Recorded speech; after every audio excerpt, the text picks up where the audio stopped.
मित्रांनो, राज्यातील घरकुल लाभार्थ्यांसाठी एक अतिशय दिलासादायक आणि महत्वपूर्ण असा अपडेट आहे। राज्य शासनाच्या माध्यमातून घरकुलासाठी 10% वाळू उपलब्ध करून देण्यासाठी करण्यात आलेल्या नियमामध्ये एक मोठा बदल केलेला आहे, जेणेकरून आता घरकुल लाभार्थ्यांना वाळू मिळणं अतिशय सोयीस्कर असं होणार आहे।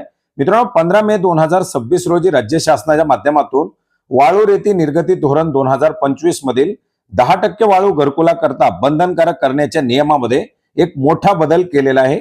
मित्रांनो, राज्य शासनाच्या वाळू रेती निर्गती धोरणाच्या अंतर्गत प्रधानमंत्री आवास योजनेअंतर्गत पात्र तसेच आर्थिकदृष्ट्या मागास प्रवर्गातील लाभार्थ्यांच्या घरकुलाकरता विनामूल्य वाळू उपलब्ध करून देण्यासाठी निर्णय घेण्यात आलेला आहे। मात्र एकूण उत्खननाच्या 10% वाळू ही प्रधानमंत्री आवास योजनेअंतर्गत तसेच आर्थिकदृष्ट्या मागास प्रवर्गातील लाभार्थ्यांच्या घरकुलाकरता उपलब्ध करून दिली जाते। मात्र नागपूरसह विविध जिल्ह्यामध्ये घरकुलांचा लक्षांक मोठा आहे, मोठ्या प्रमाणात घरकुलाची कामं सुरू आहेत आणि अशा घरकुलाला मात्र ही वाळू पुरेशी होत नाही आणि याच अनुषंगानं राज्य शासनाच्या माध्यमातून 8 एप्रिल 2025 च्या शासन निर्णयामध्ये एक मोठा बदल करण्याचा निर्णय घेण्यात आलेला आहे। याच्यामध्ये आपण पाहू शकता, नदी खाडीपात्रामधून वाळू निर्गती करता पात्र लिलावधारक यांनी वाळू घाटामध्ये उपलब्ध एकूण वाळू साठ्याच्या 10% वाळू ही प्रधानमंत्री आवास योजनेअंतर्गत आर्थिकदृष्ट्या मागास प्रवर्गातील लाभार्थ्यांच्या घरकुलाकरता विनामूल्य उपलब्ध करून देणं लिलावधारक यांना बंधनकारक राहील।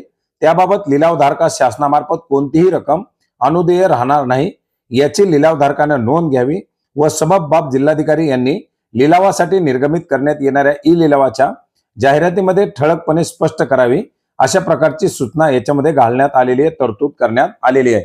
अर्थात एकूण उत्खननाच्या 10% नाही तर त्या वाळू घाटामध्ये असलेल्या एकूण जो काही साठा असेल त्या साठ्याच्या 10% वाळू ही घरकुलासाठी विनामूल्य उपलब्ध करून देण्यासाठीचा नियम घालण्यात आलेला आहे, जेणेकरून आता घरकुलाच्या लाभार्थ्यांना पुरेशी वाळू उपलब्ध होणार आहे। मित्रांनो, महत्वाचा असा हा GR आपण maharashtra.gov.in या संकेतस्थळावरती पाहू शकता। याची लिंक आपल्याला व्हिडिओच्या डिस्क्रिप्शन बॉक्समध्ये मिळेल। धन्यवाद।